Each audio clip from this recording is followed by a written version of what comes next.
గీతలు ఎక్కువ అన్నట్లు రేవంత్ రెడ్డి గారికి మాటలు ఎక్కువ. పని చేత కాదు కానీ మాటలు మాత్రం ఎక్కువ. రేవంత్ రెడ్డి గారికి చెల్లని రూపాయకు గీతలు ఎక్కువ అన్నట్లు ప్రతిరోజు టైమ్ అండ్ అగైన్ ఈ proves that is incompetent, is inefficient, is incapable, but only capable of making false allegations.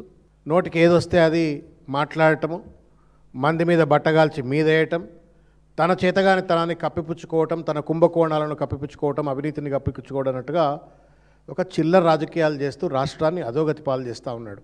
పొద్దున్న లేస్తే కేసీఆర్ గారి పైన బట్టగాల్చి మీదేయాలా, కేటీఆర్ గారిని తూలనాడాలా, తన పరిపాలన చేతగానితనాన్ని అసమర్థతను కప్పిపుచ్చుకోవాలా అన్నట్టుగా పిల్లి కళ్ళు మూసుకొని పాలు తాగినట్టుగా రేవంత్ రెడ్డి గారు నిత్యం కేసీఆర్ గారు కేటీఆర్ గారు జపం చేస్తూ తన పరిపాలన అసమర్థతను కప్పిపుచ్చుకునే ప్రయత్నం చేస్తే ప్రజలకు అర్థం కాదు అని చెప్పని అనుకుంటే ఆయనంత మూర్ఖుడు ఇంకొకటి లేడు.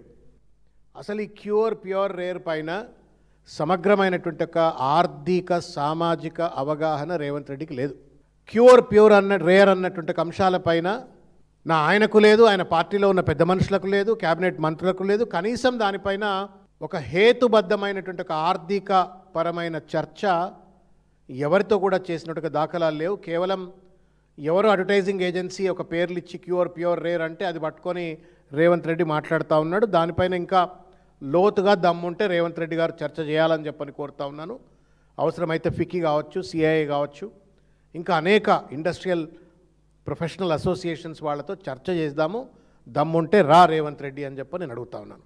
కేకును కోసినట్టు తెలంగాణను కోసిపడేసి ఒకళ్ళు క్యూరు, వాళ్ళు ప్యూరు, రేర్ అని చెప్పని ఒక చిల్లర పరిపాలనను తన అనుభవరాహిత్యాన్ని, ఒక విజన్ లేనటువంటి ఒక తనాన్ని బయటపెట్టుకుంటూ తెలంగాణను ఆగం చేస్తూ ఉన్నాడు. 30,000 కోట్ల రూపాయల మెట్రో ఆస్తులను నేను బేరం చేసిన, రియల్ ఎస్టేట్ ప్లాట్లు కొంటే బేరం చేసినట్టుగానే బేరం చేసిన 15,000 కోట్లకే నేను కొనుక్కొచ్చినా అని చెప్పని అదేదో గొప్పలు సాధించినట్టుగా ప్రజలకు తెలియజెప్పేట ఒక ప్రయత్నం చేస్తూ ఉన్నారు. ఒకవేళ నిజంగానే 30,000 కోట్ల రూపాయల ఆస్తి అయినట్టయితే 15,000 కోట్ల రూపాయలకే ఎందుకు అమ్మింది అది? ఒకటి. రెండు, 13,000 కోట్ల రూపాయల అప్పును అప్పనంగా ఎల్ఎన్టీ పైన ఉన్నటువంటి ఒక అప్పును, పీపీపీ మోడల్లో అగ్రిమెంట్ అయినటువంటి ఒక కంపెనీకి చెందిన అప్పును తెలంగాణ ప్రజల మీద రుద్దేటువంటి ఒక ప్రయత్నం ఎందుకు చేసినావు? మూడు, దాదాపు 50-60 స్టేషన్స్ ఉన్నాయి, సబ్ స్టేషన్స్ ఉన్నాయి, తర్వాత ఒక 4-5 పెద్ద మాల్స్ ఉన్నాయి. వాళ్లకు దాదాపు 10-20 లక్షల స్క్వేర్ ఫీట్ల అల్ట్రా మోడర్న్ మాల్స్ ఉన్నాయి. వీటన్నిటిని కబ్జా చేయటం కోసం ప్రభుత్వం టేక్ ఓవర్ చేసింది అన్నట్టుగా రేవంత్ రెడ్డి తన బినామీలకు ఈ సంపద అంతా కూడా రియల్ ఎస్టేట్ దందా కోసం కట్టబెట్టడం కోసమే చేసింది అనేటువంటి ఒక వార్తలు కూడా బయటికి వినబడుతున్నాయి. మరి దీనికేం సమాధానం చెప్తారు రేవంత్ రెడ్డి? 30,000 కోట్ల రూపాయల ఆస్తుల విలువే కనుక మెట్రోది నిజమే అయినట్టయితే రేవంత్ రెడ్డి ఏమైనా ఎల్ఎన్టీ కంపెనీకి అల్లుడా? 15,000 కోట్లకే ఎట్లా కొనుక్కరాగలిగినాడు ఆయన? ఒకటి, ఇది సమాధానం చెప్పాలా రేవంత్ రెడ్డి. రెండు, 13,000 కోట్ల రూపాయల పైచిలుకు అంటే 13,538 కోట్ల రూపాయల ఎల్ఎన్టీ అప్పును అత్త సొమ్ము అల్లుడు దానం చేసినట్టుగా నువ్వెట్లా ఆ అప్పును తెలంగాణ ప్రజల మీద రుద్దే ప్రయత్నం చేసినావు?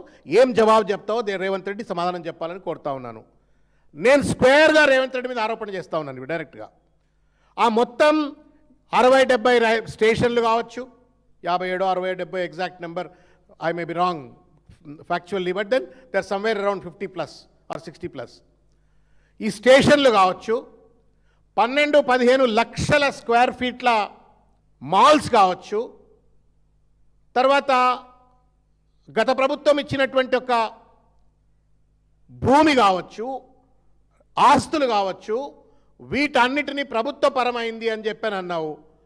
ఇవన్నీ కూడా నువ్వు నీ బినామీలకు కట్టబెట్టేటువంటి ఒక కుట్ర చేస్తున్నావు అని చెప్పని బయట ఆరోపణలు వినబడతా ఉన్నాయి. ఇది నిజమేనా? దీనిపైన విచారణకు సిద్ధమా? రేవంత్ రెడ్డి సమాధానం చెప్పారు.